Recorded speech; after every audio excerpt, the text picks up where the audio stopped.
तो दोस्तों मैं आज आपको एक्सप्लेन करने जा रहा हूँ it's okay to not be okay का एपिसोड नंबर 1। तो एपिसोड नंबर 1 की शुरुआत होती है और हमें एक एनिमेटेड स्टोरी दिखाई जाती है एक लड़की के बारे में। तो ये लड़की एक महल में रहती है और बहुत ही ज़्यादा खूबसूरत होती है, पर उसके एक भी दोस्त नहीं होता।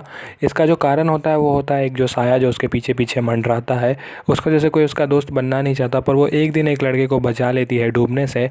तो जैसे उस लड़के को वो बचाती है तो जो लड़का है वो हमेशा उसके पीछे पीछे घूमने लगता है और बाद में उसे वो कहता है कि वो हमेशा उसके साथ रहेगा, कभी भी उसको छोड़ के नहीं जाएगा। कि तो जैसे ही वो लड़का ये कहता है तो वो लड़की एक तितली उठाती है और तितली को बीचों बीच चीर देती है। तो जैसे ही वो लड़का ये देखता है तो वो वहाँ से भाग जाता है। उसके बाद हम आ जाते हैं नॉर्मल टाइम में और बाद में हमें जो हमारी फीमेल लीड है वो दिखाई जाती है और उसे जो वो साया है वो कह रहा होता है कि तुम कभी भी किसी के साथ नहीं रह पाओगे क्योंकि तुम एक मॉन्स्टर हो। उसके बाद हम मिलते हैं सांगटे से। तो जो सांगटे हैं वो थोड़ा मेंटली डिसेबल आदमी है, यानी कि वो बड़ा तो हो गया है पर जो उसका दिमाग है वो भी अभी बच्चे जैसा है। और उसका जो भाई है उसका नाम है गांगटे। तो गांगटे और सांगटे ये दो भाई हैं। तो जो सांगटे है उसे निकाल दिया गया है स्कूल से, क्योंकि जैसे मैंने कहा कि जो उसकी मेंटल कैपेबिलिटी है वो ज़्यादा नहीं है, तो इसके लिए उसको स्कूल से निकाल दिया जाता है। उसके बाद हम मिलते हैं हमारी फीमेल लीड से, उसका नाम है कोमुनियांग।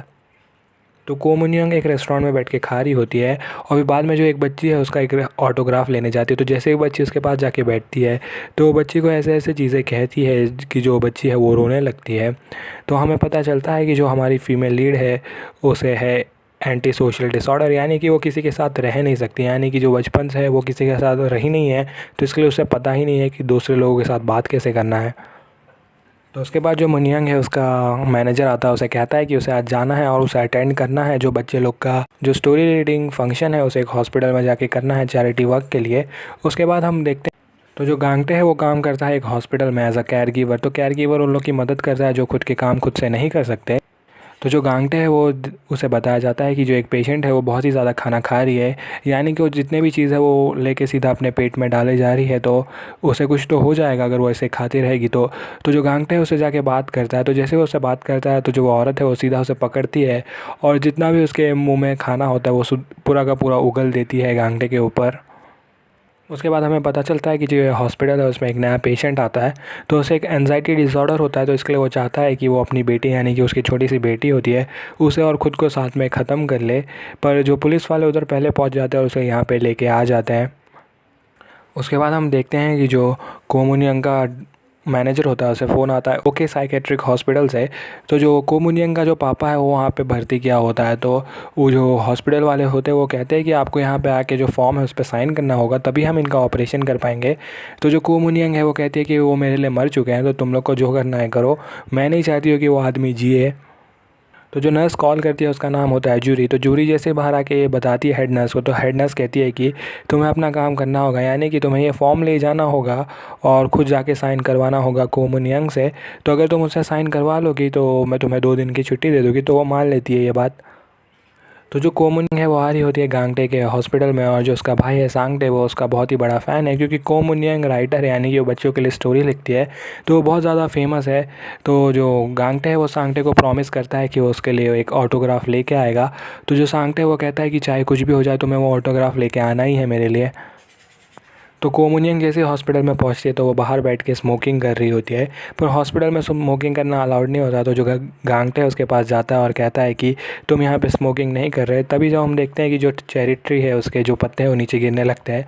तो जो कोमुनियंग है वो कहती है कि लग रहा है जैसे ये हमारी डेस्टिनी है, यानी कि जो हम दोनों एक दूसरे से मिले हैं ये भाग्य में लिखा हुआ था। उसके बाद जो कोमुनियंग है वो रीडिंग शुरू कर देती है। तो जैसे वो रीडिंग शुरू करती है तो जो आदमी भर्ती हुआ था वो अपनी बेटी को मारना चाहता था, वो उसकी बेटी को लेके फिर से भाग जाता है। तो जो हॉस्पिटल वाले हैं वो जो ये शो है वो बीच में रुकवा देते हैं और कहते हैं कि एक पेशेंट भाग गया है तो प्रॉब्लम हो जाएगा।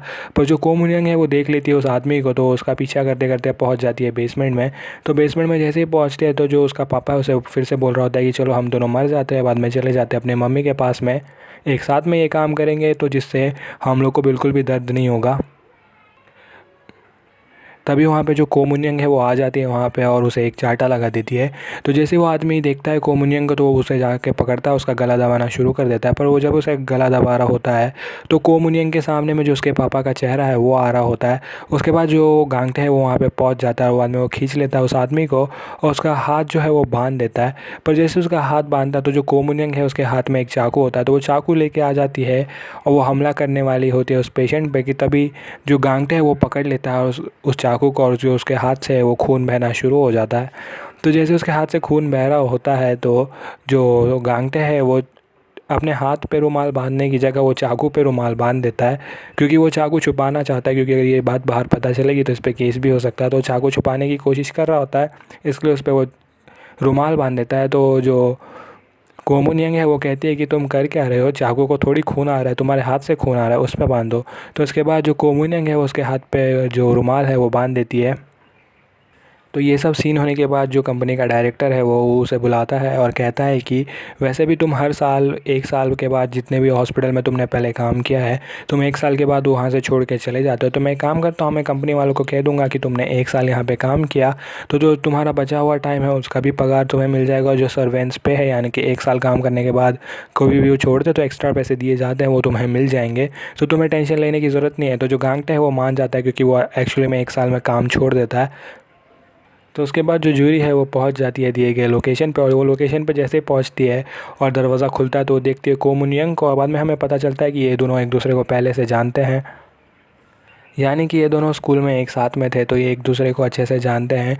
तो जो कोमुनियंग है वो बहुत ज़्यादा इसे चिढ़ाती है और बहुत ज़्यादा तंग करती है, कहती है कि मैं इस फॉर्म पे साइन तो कर दूंगी पर जो तुम्हारी मम्मी है उसे मुझे अडॉप्ट करना होगा और मुझे तो तुम्हारी मम्मी के हाथों का जो खाना है वो बहुत ज़्यादा पसंद है। तो क्या तुम इतना कर सकती हो मेरे लिए कि अपनी मम्मी को बोल सकती हो कि वो मुझे अडॉप्ट कर ले। तो उसके बाद हम देखते हैं कि जो जूरी है वो जैसे ही जाके बैठती है एलिवेटर में तो उसे बहुत ज़्यादा डर लगने लगता है। ऐसे लगता है कि जैसे उसे जो कोमुनियंग है उससे बहुत ज़्यादा डर लगता है, वो बहुत ज़्यादा गुस्से में होती है। उसके बाद जो गांगटे है वो मिल जाता है अपने दोस्त से, तो वो अपने दोस्त से बात कर रहा होता है और कहता है कि वक्त आ चुका है, वो साल का ये टाइम है जब भी हमें मूव करना होता है, यानी कि अब स्प्रिंग आने वाला है और हमें यहाँ से जाना होगा। तो जब वो बात कर रहा होता है अपने दोस्त से तो उसे याद आता है कि उसे कोमुनियंग का साइन लेना था और वो साइन लेना तो बिल्कुल से भूल ही गया, जो इतना सारा हंगामा हो गया उसमें। तो क्या करता है कि जो उसका दोस्त है वो कहता है कि तुम्हें टेंशन लेने की ज़रूरत नहीं है। बाद में हम लोग इंटरनेट से जो उसकी फ़ोटो है वो निकालते हैं उसके साइन की और वो एकदम डिट्टो सा कॉपी बना देता है उसकी साइन की और बिल्कुल भी फ़र्क पता नहीं चल रहा होता है। यानी कि अगर आप देखोगे तो देख के आपको पता भी नहीं चलेगा कि दोनों साइन डिफरेंट है, यानी कि वो साइन असली नहीं है। तो उसके बाद जो गांगटे है वो साइन लेके दे देता है सांगटे के ऊपर। जैसे ही सांगटे वो देखता है तो वो कहता है तो फेक है, मुझे पता है ये फेक है, क्योंकि मेरे को पता है कि ये जो कॉर्नर्स है वो उस तरह से नहीं होते। और बाद में वो जाता है और अपना जो रूम है, एक ही रूम होता है पर उसमें उसने छोटा सा जो प्ले हाउस होता है वो बनाया होता है, तो उसमें जाके वो छुप जाता है, क्योंकि वो जब भी वो दुखी होता है तो उसमें जाके बैठ जाता है और बात करना बंद कर देता है।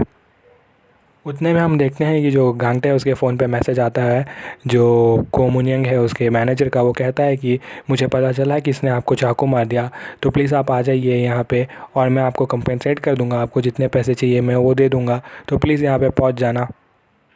और तभी वहीं पे जो एक न्यूज़ चलती है वो न्यूज़ में ये होता है कि जिस आदमी ने हमला किया था, यानी कि जिस आदमी पे जो कोमुनियंग ने हमला किया था, वो आदमी जो अपनी बेटी को मारने की कोशिश कर रहा था, उसकी लाश मिली हमें जो सॉलिटरी कन्फाइनमेंट है उसमें, यानी कि उसको जैसे ऑफिस में डाला गया, जैसे उसको उस रूम में डाला गया तो उसने खुदकुशी कर लिया, तो उसको किसी ने मार दिया ये तो नहीं बताया गया उसमें, पर हमें उसकी लाश मिली है। उसके बाद हम देखते हैं कि जो गांगटे है वो रात में बैठ के जो कोमुनियंग की किताब है वो पढ़ रहा होता है, तो उसे पता चलता है कि जो ये सिर्फ बच्चों की किताब नहीं रखती पर जो कहानियाँ होती है उसमें बहुत ही बड़ी बड़ी स्टोरीज़ होती है, यानी कि बहुत ज़्यादा इंपॉर्टेंट स्टोरीज़ होती है जो छुपी होती है इसके कहानियों में। तो जैसे वो ये सब पढ़ता है तो उसे याद आने लगता है कोमुनियंग का, तो वो कोमुनियंग को याद कर रहा होता है। उतने में हम देखते हैं कि जो कोमुनियंग है वो भी जब सोने जाती है तो उसे जो गांगटे है उसका याद आ रहा होता है। और फिर हमें पता चलता है कि जो सांगटे है उसे डर लगता है तितलियों से, तो जैसे ही वो देखता है कि सपने में कि उसके पीछे पीछे तितलियां आ रही हैं तो वो भागने लगता है, बाद में वो पैनिक करके बाहर आके चिल्लाने लगता है। उसके बाद हम देखते हैं अगले दिन की जो गांगटे है वो पहुंच जाता है उनके हेडक्वार्टर्स में। तो जो सेक्रेटरी होती है उसका नाम होता है वासुक। तो वासुक जैसे ही बाहर आके उसको देखती है तो वो बहुत ही ज़्यादा हैंडसम होता है ऑफ कोर्स। तो उसका जो बोलती है वो बंद हो जाती है, उसे ले जाती है रूम में और फिर बाद में बैठा देती है। कहती है कि जो मैनेजर साहब है वो जल्दी यहाँ पे आ जाएंगे। पर उतने में हम देखते हैं कि जो को मुनियंग है वो वहाँ पे पहले आ जाती है। तो को मुनियंग आती है वहाँ पे और वो देखती है कि यहाँ पे जो गांगटे है वो पहले से खड़ा होता है और वो खड़े होके वहाँ पे जो बुक है वो पढ़ रहा होता है। तो अंदर आती है और कहती है कि मुझे लगा था कि तुम दूसरों से अलग हो गए, पर तुम भी बिल्कुल उनकी तरह ही हो। तो ये बताओ कि मेरे मैनेजर ने तुम्हें कितने पैसे देने की बात की है। तो वो कहता है कि मैं यहाँ पे पैसों के लिए नहीं आया हूँ। तो वो कहती है कि अगर तुम पैसे के लिए नहीं आए हो तो किसके लिए आए हो, क्या तुम्हें मेरी बॉडी चाहिए। तो वो कहता है कि मुझे इस सब की ज़रूरत नहीं है। उसके बाद वो कहता है कि मैं यहाँ पर इसलिए आया हूँ क्योंकि मैं तुम्हें देखना चाहता था, क्योंकि जो तुम्हारी आँखें हैं वो मुझे याद दिलाती है मेरे बचपन के दोस्त की। तो जो कुमुन्यंग है वो कहती है कि कौन है वो। तो वो कहता है कि वो एक ऐसी लड़की है जिसके दिल में बिल्कुल भी इमोशंस नहीं है और वो जो करती है उसका कोई मतलब भी नहीं होता, यानी कि वो जो भी चीज़ें करती हैं वो उसके पीछे उसका इमोशन बिल्कुल भी नहीं होता। तो कोमुनियंग कहती है कि क्या तुम्हें उससे डर लगता था। तो जो गांगटा है वो कहता है नहीं, उसका बिल्कुल अपोजिट, मैं तो उसे लाइक करता था। और वहीं पे जो ये एपिसोड नंबर 1 है वो ख़त्म हो जाता है। तो दोस्तों अगले वीडियो तक के लिए बाय। और अगर आपने मुझे अभी तक सब्सक्राइब ना किया हो तो सब्सक्राइब कर दें। और मैं बता दूं कि ये सीरीज़ के कल से 4 एपिसोड आएंगे एक दिन में, यानी कि एक दिन में मैं 4 एपिसोड एक्सप्लेन कर दूँगा।